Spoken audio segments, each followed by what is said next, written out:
Jerusalem. This is the day the Lord has made, and we will certainly rejoice and be glad in it.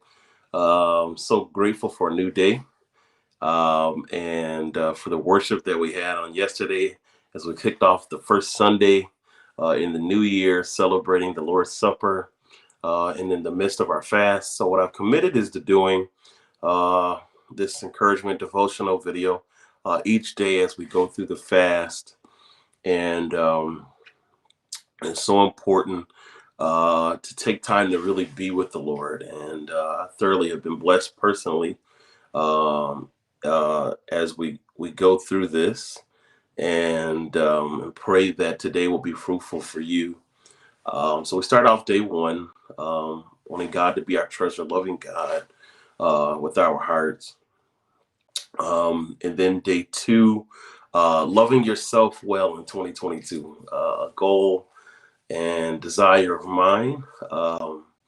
And I was really blessed. Listen, make sure you take advantage of those God taking care of you thematic, topical scriptures. If you go on our website, jmbcjax.com, if you go on Facebook, on our page, it's pinned to the top. And then, as well as our fasting guide, and on our YouTube page, you should see the link to both our fasting guide and our and the God taking care of you scriptures.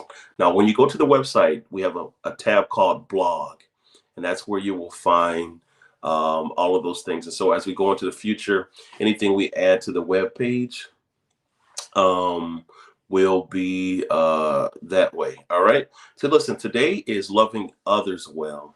And today's one of the easiest, greatest days of fasting and praying. It really is. You will really enjoy it if you can take advantage of it.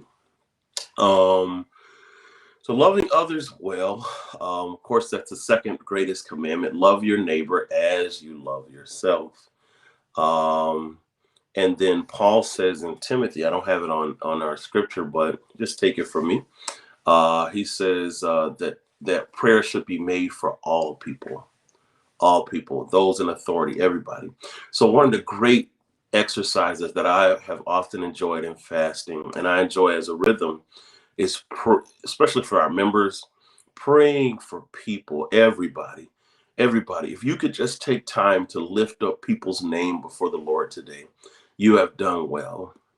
You have done well. You have obeyed the commandments and the word of the Lord. You have blessed your own soul as you remember other people in your life. Pastor, who? Family. Can you think about all your family, friends, other believers, your Jerusalem family, your neighbors, co-workers, and yes, God is even. I've prayed these kind of prayers since we've started fasting in this go round. But even enemies and difficult people in your life, listen. Bible says, pray for those that despitefully use you and persecute you.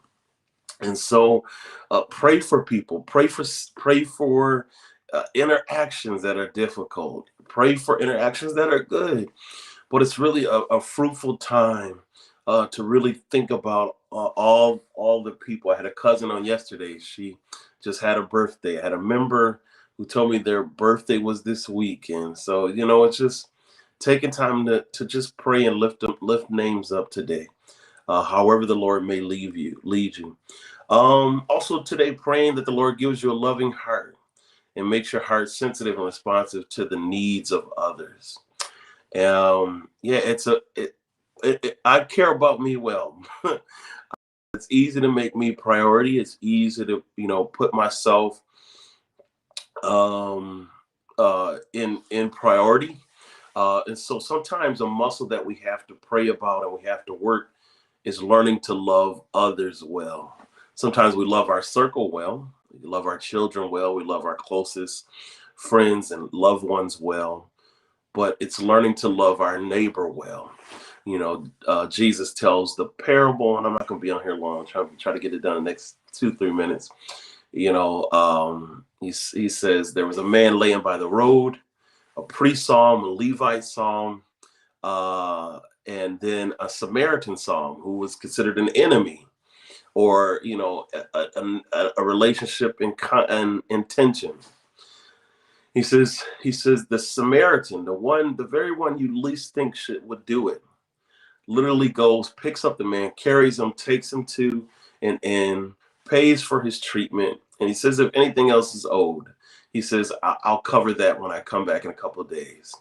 And Jesus says, who do you think was most neighbor to him? Speaking to a fully Jewish crowd, and they had to confess and be honest that it was that Samaritan. It was the one who took the time. And so, you know, may you use this time for God to do something in your heart. Sometimes we have to learn how to do stuff for people who can't do anything for us. Do things with no credit, do things with no recognition. But always remember this, that what you do in secret, God will reward you openly. Confess your shortcomings of not loving your neighbors and others. And so, um, yeah, I, like I said on yesterday, I'm a human being like everybody else. And so even as a pastor, I have shortcomings. I have things that I need to be honest with God about, um, in relationships. And sometimes those relationships aren't always far. Sometimes they're near, and sometimes people who support us, sometimes in our own family, but then also other relationships as well. Pray that God would reveal to you how He wants you to serve, and if a ministry, how the Lord may want you to grow. Listen, there's so many opportunities in Jerusalem, so many opportunities, and to serve in new places that need service. We need a strong, vibrant men's ministry, and we got things going. Need more people who will invest their time into the future of our youth, um, young women. Lord have mercy, college students. But maybe there's a place that already exists where you serve or where you want to serve, and so be praying for that. Today, as a day of suggestion in your fast, and random act of kindness. Maybe if in the drive-through line, pay for the person behind you. Maybe if it's gas, you just get a gas card, and then on your way out after paying for your gas, hey, just want to be a blessing to you, man. Just be kind today. Be kind. And so that is my devotional for today. Give God your time. Give God your moments, and watch the Lord bless you. All right. God bless you, Jerusalem.